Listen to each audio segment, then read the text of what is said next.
Selamat pagi Bapak Ibu Saudara. Selamat datang kembali di ibadah hari Minggu Every Nation Serpong, di mana kita percaya kita ada untuk menghormati Allah dan menjadikan murid. Minggu ini juga semester baru sudah akan mulai bagi para mahasiswa di sini. Jadi kita menyambut semua yang balik barusan balik ke Serpong itu dari pulang kampung. Hope you guys have a great time. Dan sekarang ada semester baru, kita percaya tahun ini akan lebih baik dari semester-semester sebelumnya. Amin. Mahasiswa harus amin itu.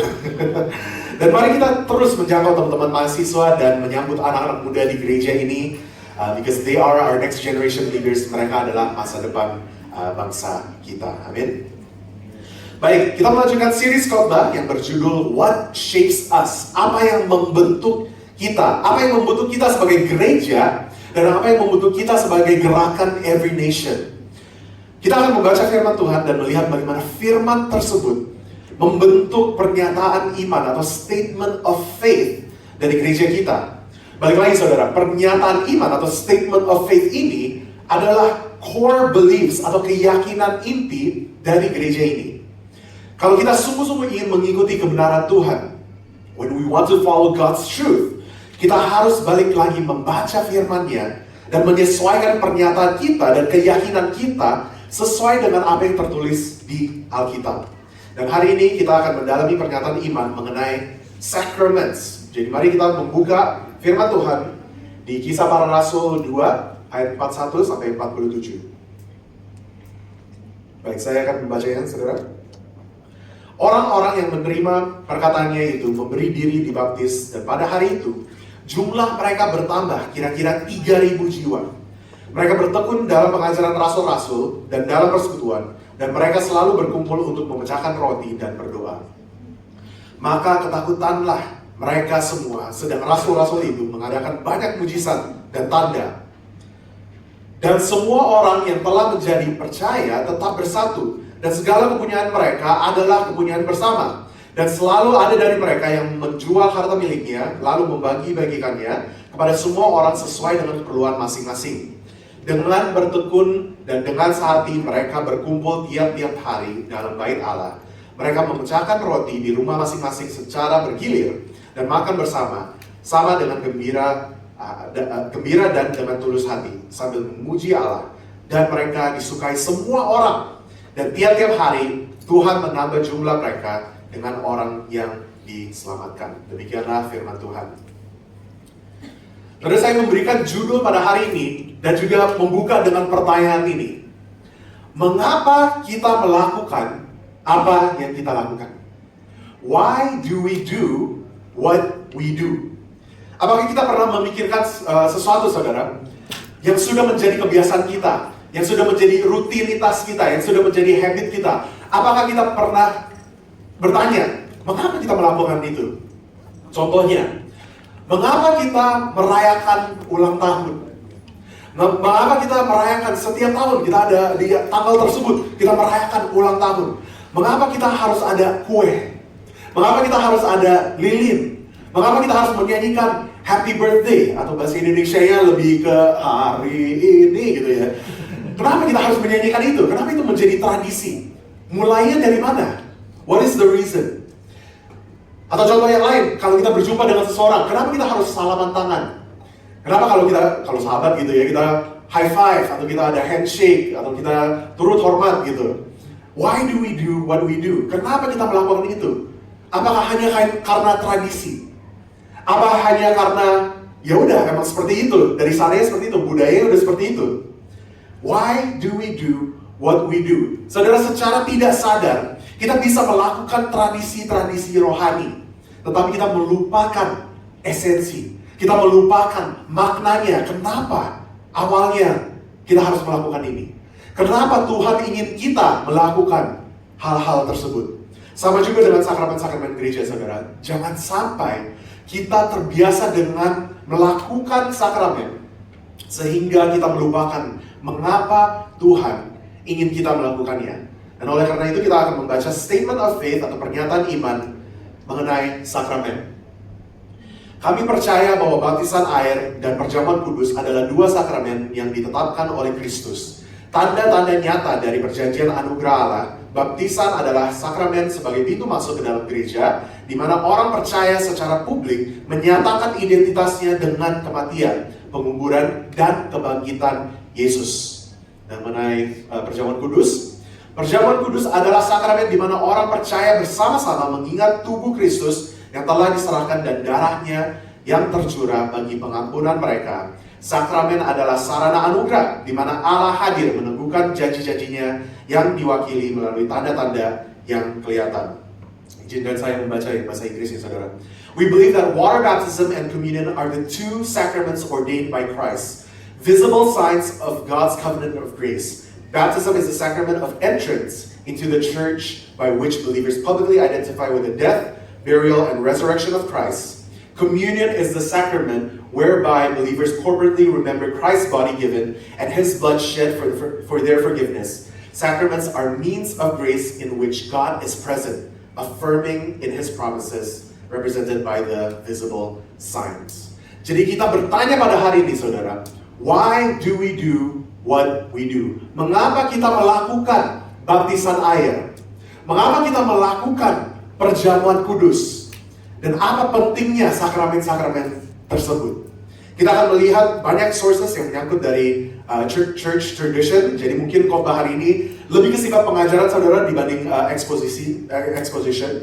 Dan saya mengundang kita semua untuk berpikir secara kritis saudara. Tidak hanya menerima secara di permukaan saja saudara, not just in face value, tapi kita juga menanyakan why. Mengapa kita melakukan ini? Why do we do what we do? Kita mulai dari yang pertama saudara, baptisan air. Di ayat 41, yang ayat kita barusan baca di Kisah Para Rasul 2, ayat 41, orang-orang yang menerima perkataannya itu memberi diri dibaptis. Dan pada hari itu jumlah mereka bertambah kira-kira 3.000 jiwa. Jadi konteks dari ayat ini, sedang di hari Pentakosta, Yesus sudah naik ke surga, dan Yesus mencurahkan Roh Kudusnya atas semua murid-muridnya. Dan murid-muridnya mulai berbahasa roh, mulai berbahasa dengan lidah-lidah yang lain, dan orang-orang mendengar itu. Orang-orang mendengar murid-muridnya Yesus ini, dan mereka heran. Kenapa bisa seperti itu? Kenapa mereka bisa bahasanya kita?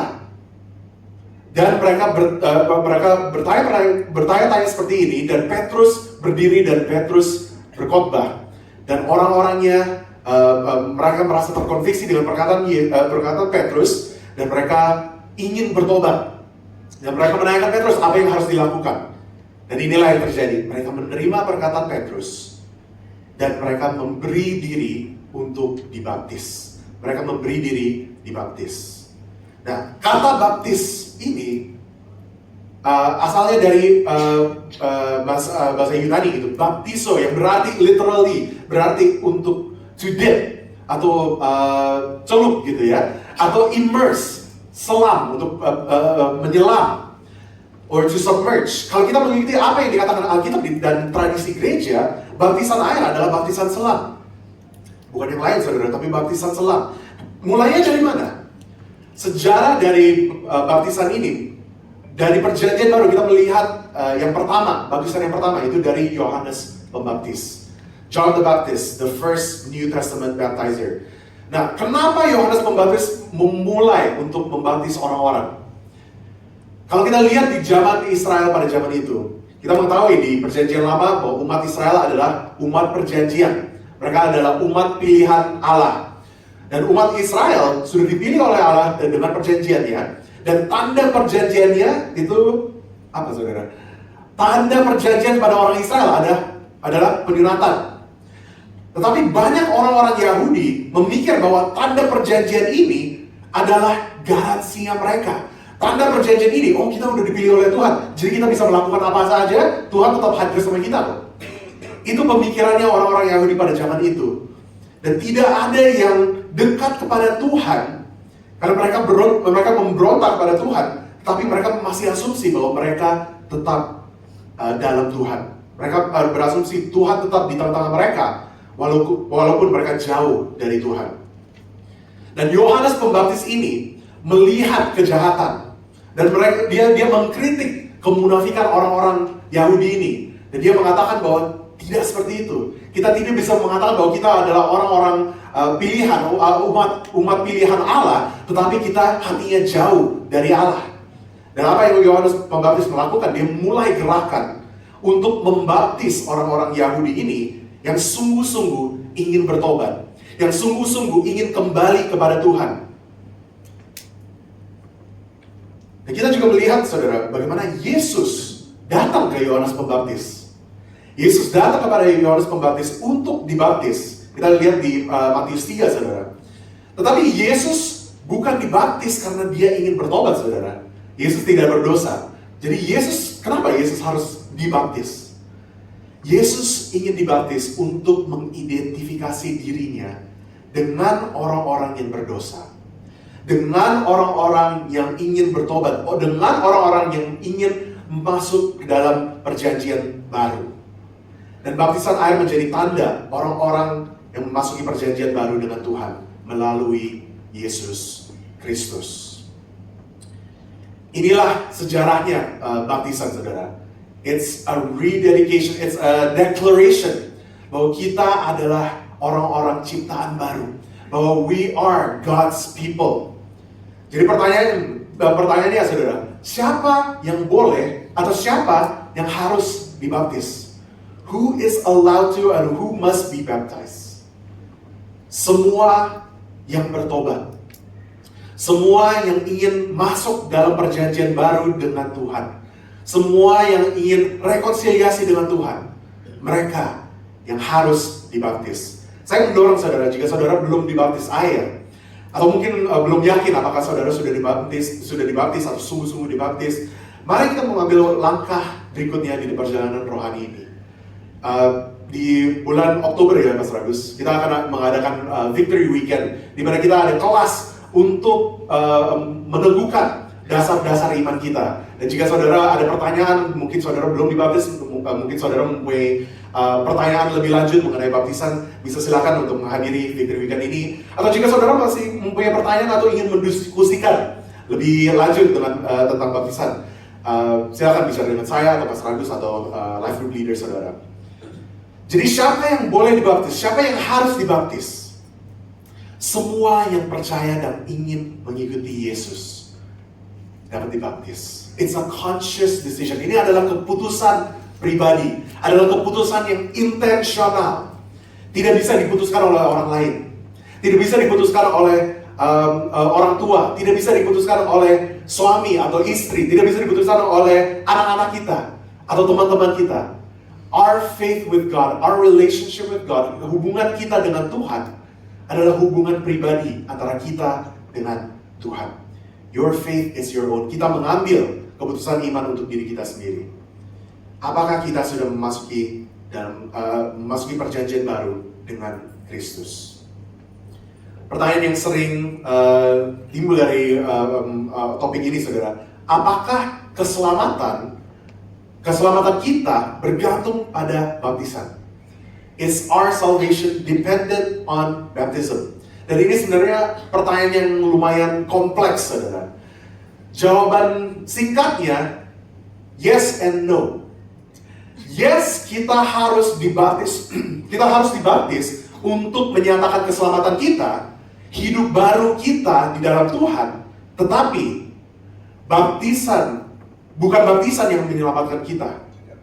Bukan tindakan baptisan itu yang menyelamatkan kita. Bukan sakramen baptisan itu yang menyelamatkan kita. Melainkan anugerah Yesus dan apa yang Yesus lakukan di kayu salib yang menyelamatkan kita. Baptisan adalah respons kita terhadap keselamatan yang diberikan oleh Allah. It is our response. Baptism is our response to the God-given salvation. Bukan tindakan kita yang menyelamatkan kita. Bukan tindakan kita, tetapi tindakan Tuhan. Apa yang kita bisa lakukan? Dan apa yang Tuhan sudah lakukan bagi kita? Apa respons kita? Yaitu kita memilih untuk menerima keselamatan tersebut. Kita memilih untuk menerima keselamatan yang dari Kristus. Dengan kita declare dengan baptisan. Saat kita dibaptis, berarti kita menguburkan manusia lama kita. Kita meninggalkan manusia lama kita, natur dosa kita. Kita menguburkan manusia lama tersebut. Dan kita bangkit lagi dalam Yesus Kristus dan sebagai ciptaan yang baru. We rise as a new creation. Lalu batasan air, saudara. Perjamuan kudus. Kita melihat di ayat 42. Mereka bertekun dalam pengajaran rasul-rasul dan dalam persekutuan. Dan mereka selalu berkumpul untuk memecahkan roti dan berdoa. The breaking of bread and the prayers. Ini bukan hanya sekedar makan sama-sama, saudara. Ini bukan hanya sekedar mereka ngobrol, mereka kumpul untuk casual hangout. Bukan seperti itu, saudara. Tetapi breaking of bread and the prayers ini selalu menyangkutkan dengan Holy Communion. Dengan perjamuan kudus. Mari kita melihat bagaimana Yesus melakukan perjamuan kudus yang pertama. Kita buka di Matius 26, ayat 26 sampai 28. Dan ketika mereka sedang makan, Yesus mengambil roti, mengucap berkat, memecah-pecahkannya, lalu memberikannya kepada murid-muridnya, dan berkata, ambillah, makanlah, inilah tubuhku. Sesudah itu, ia mengambil cawan, mengucap syukur, lalu memberikannya kepada mereka, dan berkata, minumlah kamu semua dari cawan ini. Sebab inilah darahku, darah perjanjian, yang ditumpahkan bagi banyak orang untuk pengampunan dosa. Inilah perjamuan kudus yang pertama, saudara. Dan apa yang Yesus sedang lakukan adalah Yesus sedang merayakan dengan murid-muridnya. Yesus merayakan Paskah atau Passover.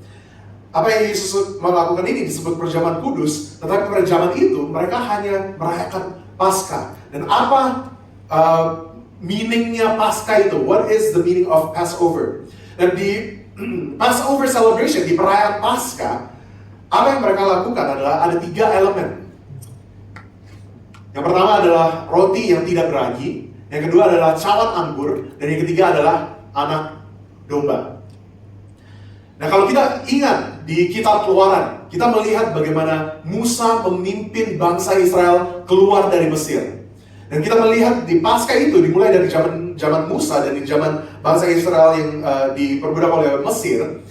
Tuhan mengirim 10 musibah, 10 tulah, 10 plagues kepada kerajaan Mesir. Karena Firaun tidak membebaskan bangsa Israel. Dan tulah yang terakhir, tulah yang ke-10 itu adalah kematian anak sulung. Tuhan memerintahkan umat Israel untuk mengorbankan anak domba dan darahnya dioleskan pada tiang pintu untuk menyelamatkan anak sulung umat Israel. Dan setiap tahun orang-orang Yahudi memperingati pembebasan ini dengan sebuah perjamuan, yaitu roti tidak beragi, cawan anggur, dan anak domba. Roti tidak beragi melambangkan kemurnian, purity. Cawan anggur melambangkan sukacita dalam keselamatan Allah. Dan anak domba melambangkan korban pengganti atau substitutional sacrifice. Dan perayaan Paskah yang disebut Seder ini berfungsi sebagai peringatan akan perjanjian atas karya penebusan Allah. Bagaimana Tuhan pass over bangsa Israel dan menyelamatkan bangsa Israel dari kematian. Nah, Yesus merayakan ini dengan murid-muridnya. In the Last Supper, in the upper room, Yesus mengambil roti dan mengatakan, inilah tubuhku yang dipecah-pecahkan bagimu. Yesus mengambil cawan anggur dan mengatakan, inilah darahku, darah perjanjian yang ditumpahkan bagi banyak orang untuk pengampunan dosa. Nah, mungkin kita bisa bertanya, di mana anak dombanya? Kalau makan gitu, kita bisa mengatakan, oh, kurang makannya kalau nggak ada nasi, kurang makannya kalau nggak ada daging gitu. Kalau di Passover ini, kurang perayaan mereka tanpa anak domba tersebut. Di mana anak dombanya? Itulah pernyataan Yesus bahwa dialah anak domba Allah yang mengambil tempat kita di kayu salib. He is the substitutionary sacrifice yang menjadi korban keselamatan manusia. Saat kita mengambil perjamuan kudus, saudara, kita mengingat apa yang Yesus telah lakukan bagi kita. Dia memberi tubuhnya untuk dipecah-pecahkan. Dia mencurahkan darahnya untuk perjanjian yang baru, untuk pengampunan dosa kita. Dan dia mengorbankan dirinya agar kita dapat hidup yang kekal. Communion, or the Holy Communion, is a remembrance. Tadi kita menyanyikan, we do this in remembrance. Kita mengingat apa yang Tuhan telah lakukan bagi kita. Saat kita mengambil sakramen tersebut, saat kita mengambil perjamuan kudus, mari kita mengingat apa yang Yesus lakukan bagi kita. Saya tahu bahwa di gereja ini kita melakukan perjamuan kudus setiap bulan. Ada gereja-gereja yang melakukan setiap minggu, dan it's okay. Saat kita berkumpul, itulah menjadi peringatan bagi kita, itulah menjadi bahan reminder bagi kita bahwa kita berkumpul bukan karena latar belakang kita, bukan karena apapun yang kita have in common, tetapi we commune, we have communion. Kita bersekutu because of the shared life yang Tuhan memberikan bagi kita. Communion is not just about the elements, bukan hanya mengenai semua elemen-elemen dari perjamuan kudus itu, tetapi juga mengenai shared lives, persekutuan. Tadi di ayat 42 kita melihat bagaimana mereka bersekutu dengan pengajaran rasul-rasul. Mereka bersekutu dengan persekutuan every day. Mereka bersekutu di dalam rumah masing-masing dan mereka bergilir. Dan mereka bersekutu dengan communion, dengan perjamuan kudus. Dan mereka bersekutu dengan berdoa. Holy Communion is not just about the elements. Bukan hanya mengenai elemen-elemen di dalam perjamuannya. Perjamuan dan persekutuan adalah persekutuan dengan Tuhan. Fellowship with God. Dan fellowship with one another. Fellowship with other believers. Communion is shared lives. Tuhan Yesus berbagi dalam kehidupan dengan murid-muridnya. Tuhan Yesus turun, dia memilih untuk turun ke bumi dan datang sebagai hamba dan mati sebagai anak domba Allah. He shared his life with us. Dan para murid-murid Yesus berbagi dalam kehidupan dengan orang-orang yang percaya, with other believers. Sama juga dengan kita sebagai gereja Tuhan. Sama juga dengan kita di gereja masa kini. Kita berada dalam persekutuan. Kita berada dalam perjamuan ini untuk berbagi dalam kehidupan. Shared joy, saat kita bersuka cita, kita bersuka cita bersama-sama. Shared burdens, saat kita mempunyai beban, kita membagikan beban itu bersama-sama. Shared resources, kita membagikan sumber daya bersama-sama. Inilah aspek-aspek yang kita akan melihat di kerajaan Tuhan yang akan datang. These are the aspects of the kingdom of God. Dan kita sebagai gereja yang kita menerapkan ini di dunia masa kini. Saudara tahu, di gereja abad pertama, orang-orang tuh heran saat mereka melihat pengikut Kristus berkumpul. Mereka heran melihat bagaimana orang-orang ini yang latar belakangnya dari macam-macam, dari yang beda-beda, mereka bisa berkumpul dan mereka bisa makan bersama-sama. Karena di zaman itu, saudara, di dalam kerajaan Roma, sistem kasta itu sangat berat. Yang kaya makannya sama yang kaya. Mereka tidak bergaul dengan yang lain. Class hierarchy itu sangat nyata. Kalau bukan warga kerajaan Roma, susah untuk bergaul dengan orang-orang yang Romawi. Sama juga dengan orang-orang yang Yahudi, saudara. Untuk bergaul dengan orang-orang kafir, untuk bergaul dengan orang-orang yang berdosa, untuk bergaul dengan orang-orang yang bukan orang Yahudi, itu dianggap najis bagi mereka. Makanya Yesus dimaki-maki sebagai friend of sinners, sebagai sahabat orang-orang yang berdosa, the friend of tax collectors. Dengan perjamuan, dengan persekutuan ini, saudara, para orang-orang yang percaya disatukan. Bukan karena common interest, bukan karena common background, bukan, saudara, tapi mereka disatukan hanya karena Yesus Kristus. Mereka disatukan hanya karena iman mereka di dalam Yesus. Mereka melintasi budaya, mereka melintasi semua norma-norma karena kewargaan mereka bukanlah kewargaan duniawi, tapi mereka kewargaan surgawi. This is communion. This is shared lives. Yang terakhir, apa pentingnya sakramen-sakramen ini? What is the importance of these sacraments? Melalui sakramen baptisan, di dalam baptisan air ini kita secara terbuka, kita mengidentifikasi diri dengan apa yang telah Yesus lakukan bagi kita. Apa yang Yesus lakukan bagi kita, kita mengingat itu. Dan kita identify with what Christ has done. Kita mengidentifikasi diri dengan apa yang Yesus lakukan saat kita dibaptis air. Baptisan adalah tindakan iman dan ketaatan ketika kita percaya kepada Injil dan berbalik kepada Allah. A step of faith, a statement of faith, bahwa kita share in Christ's death, dalam kematian Tuhan, di dalam burial of Christ, penguburan tersebut juga, dan di dalam kebangkitan Tuhan Yesus. We share in His resurrection. Melalui sakramen perjamuan kudus, kita mengingat dan memberitakan apa yang Yesus telah lakukan bagi kita. Kita merayakan dan kita melakukan perjamuan kudus. Bukan sekedar karena tradisi, saudara, tetapi untuk mengenali dan mengingat kehidupan, kematian, dan kebangkitan Yesus yang telah membuka jalan bagi keselamatan kita. Dan melalui sakramen-sakramen ini, kita menerima dan menghidupi anugerah Allah. When we do these sacraments, saat kita melakukan baptisan air, saat kita melakukan perjamuan kudus, kita menaruhkan diri sendiri, kita memposisikan diri sendiri untuk menerima dan untuk mengalami anugerah Allah. Sebaliknya, melalui tindakan iman ini, kita menempatkan diri untuk mengalami lebih banyak dari anugerahnya. We posture our hearts. Dan kita menyikapi diri untuk menerima anugerah Tuhan.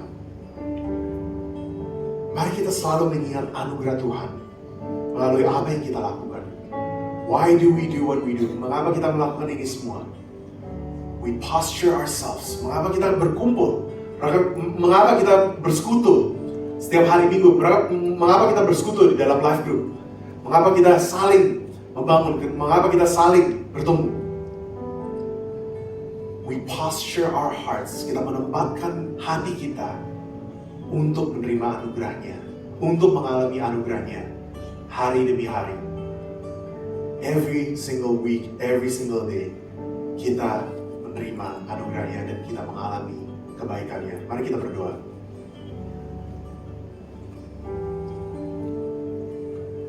Bapa, kami mengucap syukur Tuhan. Apa yang Kau sudah lakukan bagi kami, apa yang Engkau telah selesaikan bagi kami. Engkau membuat perjanjian baru bagi kami yang jauh dari Engkau. Tetap Engkau yang mengambil inisiatif turun ke bumi untuk hidup bersama dengan kami, untuk berbagi dalam kehidupan dengan kami. Dan Engkau mencurahkan darah-Mu, Engkau memberikan tubuh-Mu untuk dipecah-pecahkan, dan Engkau mengambil tempat kami di kayu salib yang seharusnya kami mati untuk dosa-dosa kami sendiri. Tapi karena Engkau ingin kami berbagi dalam kehidupan dalam Engkau, and you want to share your life with us, that you want us to live together with you in eternity. Oleh karena itu Engkau mati di tempat kami. We thank you, Lord, for your sacrifice. Terima kasih Tuhan untuk pengorbanan-Mu. Terima kasih Tuhan, Engkau telah mati bagi kami. Dan terima kasih Tuhan, Engkau telah bangkit lagi di hari yang ketiga. Dan Engkau memberikan kesempatan bagi kami to share in your resurrection dengan baptisan air itu. Engkau memberikan kesempatan bagi kami untuk berbagi dalam kebangkitan Engkau. Dan kami tahu Tuhan, saat kami berkumpul, Engkau hadir di tengah-tengah kami. saat kami bersekutu, Engkau hadir. When we commune with you, you are there with us. Terima kasih Tuhan. Kami mendedikasikan Tuhan hidup kami. Kami mendedikasikan keluarga kami dan gereja ini pada tangan-Mu. Engkau hadir. Kami ingin Tuhan selalu mengingat kebaikan-Mu. We want to remember your goodness. We want to remember what you have done. Karena Engkau adalah alasan mengapa kami berkumpul. Engkau adalah alasan mengapa kami dapat berdiri sampai hari ini.